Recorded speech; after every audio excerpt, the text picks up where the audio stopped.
chicos de cálculo avanzado, ¿cómo están? Bien, ¿verdad? Bueno, vamos a seguir estudiando la regla de la cadena. Ya tenemos un video que habla sobre esto. En aquel video calculábamos una derivada ordinaria con la regla de la cadena. Aquí vamos a calcular derivadas parciales. Entonces, fíjense, inciso A. Vamos a calcular las derivadas parciales de z con respecto a u y a b usando la regla de la cadena. Y en el inciso B vamos a expresar a z en términos de u y de b directamente para después derivar. Bueno, a ver, ¿qué podemos observar? El ejercicio 8 de su libro de texto, que es el de Thomas, tiene esta función z de dos variables, de las variables x y y. Pero acá hay más cosas. ¿Qué es esto?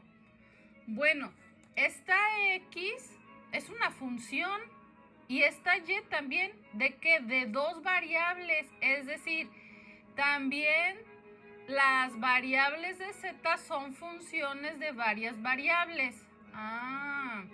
Esa es la diferencia con el video anterior de regla de la cadena. En aquel caso teníamos una función de varias variables y sus variables eran funciones de una variable.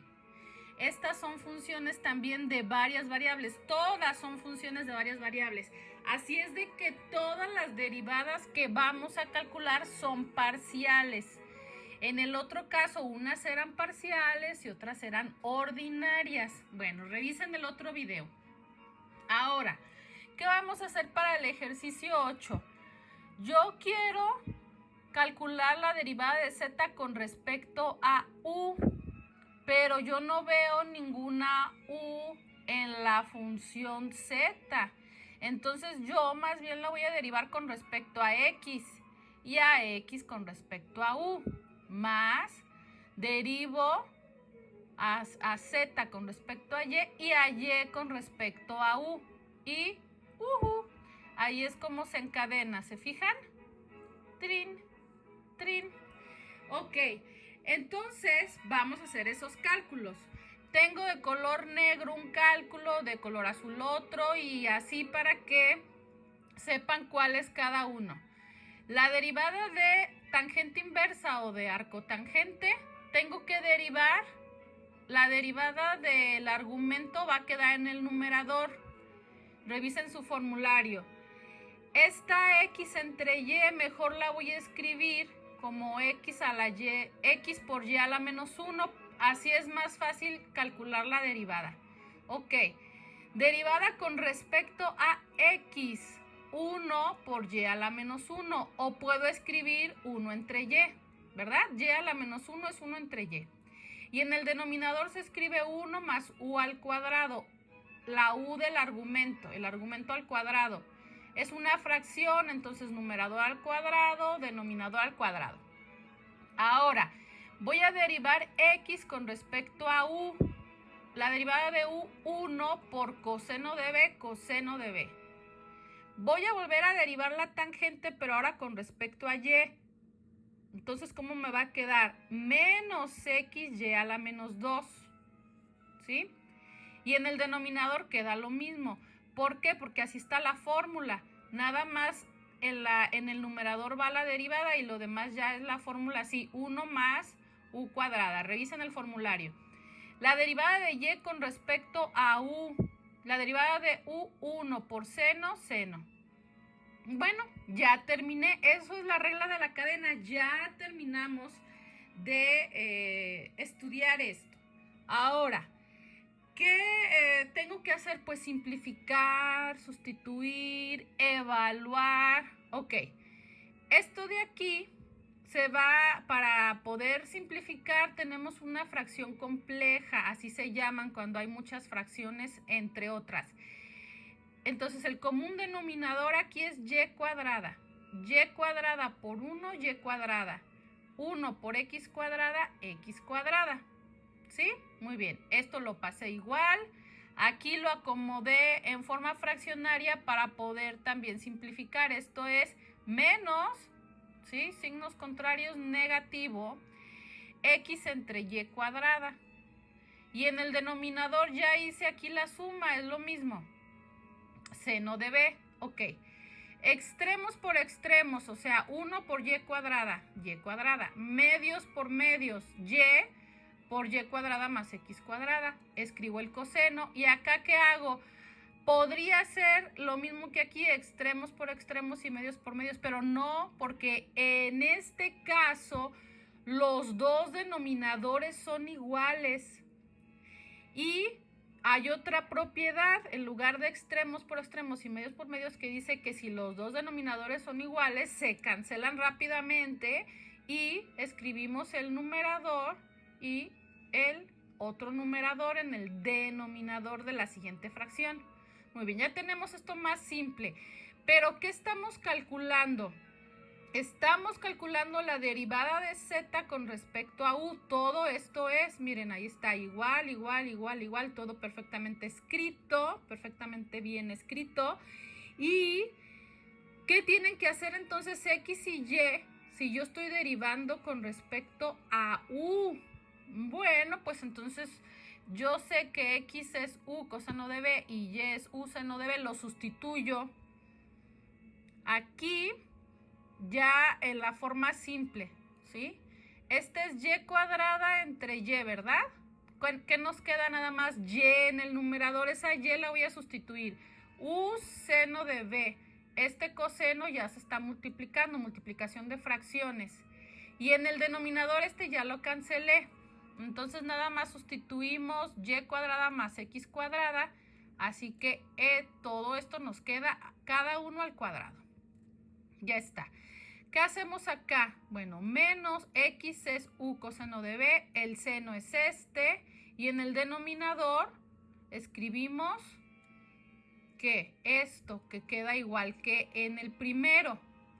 Al quedar igual esta fracción, la resta es sencillísima, porque si el denominador es igual, solo se escribe y los numeradores se van a restar. A ver, ¿cómo queda esa parte? Continuación. Resulta que vamos a observar, porque aquí ya lo tengo más simple. Resulta que el denominador es igual, pero si yo factorizo u cuadrada, tengo seno cuadrado más coseno cuadrado. ¿Se fijan? Seno cuadrado más coseno cuadrado es 1, la identidad pitagórica. Entonces 1 por u cuadrada, aquí vamos a tener u cuadrada y u cuadrada, que es esta. Y esto es lo que tengo escrito en el numerador, ya nada más juntos las trigonométricas sin tanto espacio. Muy bien. Entonces ya está escrito. Ahora, resulta que u seno de b coseno de b es lo mismo que u coseno de b seno de b. Nada más hay que aplicar conmutativa. Si aquí conmuto, me queda primero el seno y luego el coseno, como está aquí. Ah, bueno, pues entonces esto es 0. Nos quedó 0. ¿Es un problema? No, así pasa, ¿sí? Y nada de pensar mal. Bueno, aquí es 0. Y nos pedían evaluar en ese punto. Pues no le hace que nos haya quedado 0. Hay que decir que estamos evaluando y poner el 0. Para aprender nos olvidamos de flojeras y todo. Tiene que estar todo escrito. Algo que no se escrita, no se escriba, no se va a sobreentender. Todo lo que les pidan calcular se tiene que escribir, así sea fácil o difícil. Muy bien. Vamos entonces con el inciso A de la derivada de z con respecto a b. Ah, bueno, pues ya tenemos práctica, porque la situación es similar, nada más que en el primero era con respecto a u y ahora es con respecto a b. Entonces, la derivada de z con respecto a x y x con respecto a b. La de z con respecto a y y con respecto a b. ¿Sí? ¿Qué es lo que cambió? La b. Aquí era u y u. ¿Sí? Bueno, ahora, acuérdense que z es tangente inversa de x por y a la menos 1. ¿Sí? Entonces, cuando yo derive z con respecto a x, ¿por qué escribí esto? Porque esta derivada no cambia. Y en lugar de hacer todo desde un principio, yo ya tengo la simplificación. ¿Cuál simplificación? Esta. Y entre y cuadrada más x cuadrada, que es lo que está aquí. Y entre y cuadrada más x cuadrada. Lo que sí es nuevo es este. ¿Sí? Entonces es la derivada de x con respecto a b. La derivada de x con respecto a b, esta u es constante. La derivada de coseno menos seno. Entonces, ¿qué nos queda? Menos u por seno de b. Menos u seno de b. Más, ¿qué es esto? Pues esta parcial ya la habíamos resuelto y nos quedó de manera simple así. X entre y cuadrada más x cuadrada. Aunque yo el menos todavía lo escribí aquí para seguir la fórmula y hasta el siguiente paso lo puse aquí, signos contrarios negativos. ¿Qué es esto? La derivada de y con respecto a b. La derivada de y con respecto a b esto es constante, entonces es u coseno de b. Muy bien, aquí está u coseno de b y ya. Ahora, ¿qué sigue? Simplificar y sustituir. Y es u seno de b. Y en el denominador teníamos esto también hace rato, que al final factorizamos, ¿sí? Y luego solo quedaba u cuadrada. ¿Por qué? Porque seno cuadrado de b más coseno cuadrado de b es 1, ¿sí? Entonces, este denominador solo queda u cuadrada igual que en el ejercicio anterior.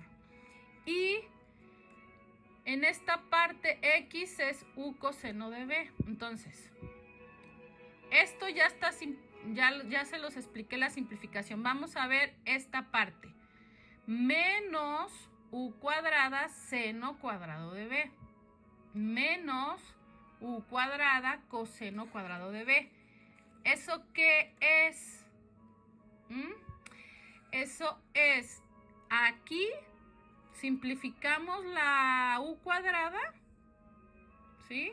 Eso no ocurrió en esta parte, pero en esta derivada si simplificamos la u cuadrada, esto es 1, entonces ya no nos queda denominador, ya nada más nos queda menos seno cuadrado de b menos coseno cuadrado de b. Si factorizo el menos 1, tengo seno cuadrado de b más coseno cuadrado de b, que es 1. Así es que la derivada de z con respecto a b es menos 1. Vamos a evaluar en este punto, y aunque la derivada sea una constante, como les decía en la parte de arriba, pues no le hace que quede igual a esta. Tengo que anotarlo sin flojeras ni nada porque me lo piden, ¿sí? Entonces, pues es muy fácil. Nada más me tomo unos segundos para copiarlo y decir, estoy evaluando en este punto, pero me queda menos 1 porque la función es constante. Muy bien. Ese es el inciso A. En el inciso A teníamos que calcular estas dos derivadas por medio de la regla de la cadena.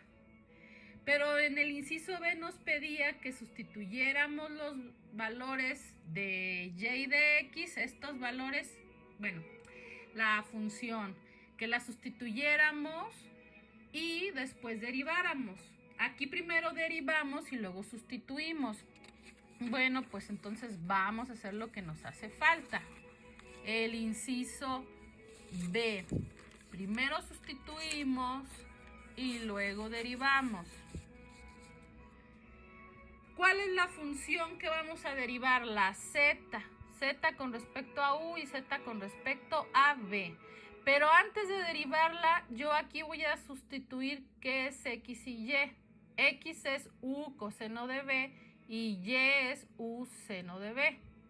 Hay manera de simplificar el argumento, por lo tanto no lo voy a derivar como está. Se cancela la U y coseno de B entre seno de B es cotangente de B. Bueno, ya me quedó más simple. Esto es lo que voy a derivar, ¿sí? Derivada de Z con respecto a U. ¿Ustedes ven alguna U por aquí? ¿No? Se canceló. Entonces esto es constante y la derivada de una constante es 0. Y ya encontré la derivada parcial que en el inciso A, acuérdense que también obtuvimos el 0. Ahora evaluamos en el punto y claro, sigue quedando 0. Ahora con respecto a B, ¿sí? Ahora sí tengo B, entonces esto no es constante. Cuando tengo tangente inversa, acuérdense que se deriva el argumento y eso queda en el numerador. ¿Cuál es la derivada de cotangente de B? Es menos cosecante cuadrada de B. Y en el denominador siempre se escribe 1 más el argumento al cuadrado. Ahora, por identidades trigonométricas, 1 más cotangente cuadrada de B es cosecante cuadrada de B.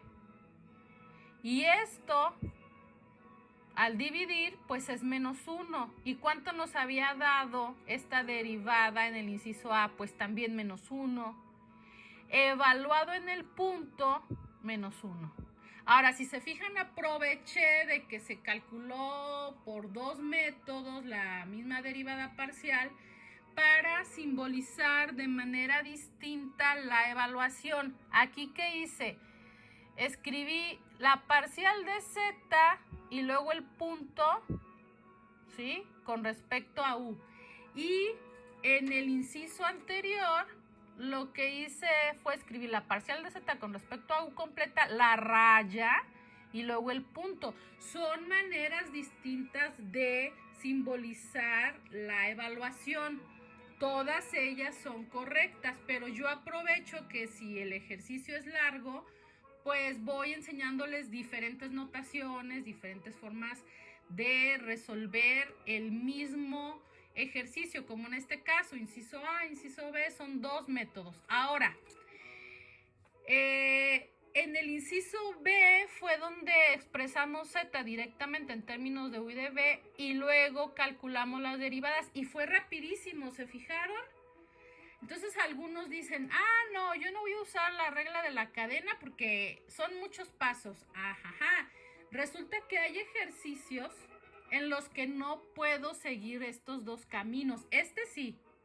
Entonces lo resolví por un camino que es más largo y luego por un camino que es mucho más rápido, ¿sí? Pero sí se tienen que aprender la regla de la cadena. De hecho, la sección se llama regla de la cadena. Lo que hice en el inciso B no es para nada la regla de la cadena. Entonces, ustedes tienen que aprender la regla de la cadena porque es lo que viene en el temario, que tienen que saber usarla. Y segundo lugar, aparte de que tengan que saber usarla, les digo, hay ejercicios que no se van a poder resolver como lo hice en el inciso B. Forzosamente van a tener que usar la regla de la cadena.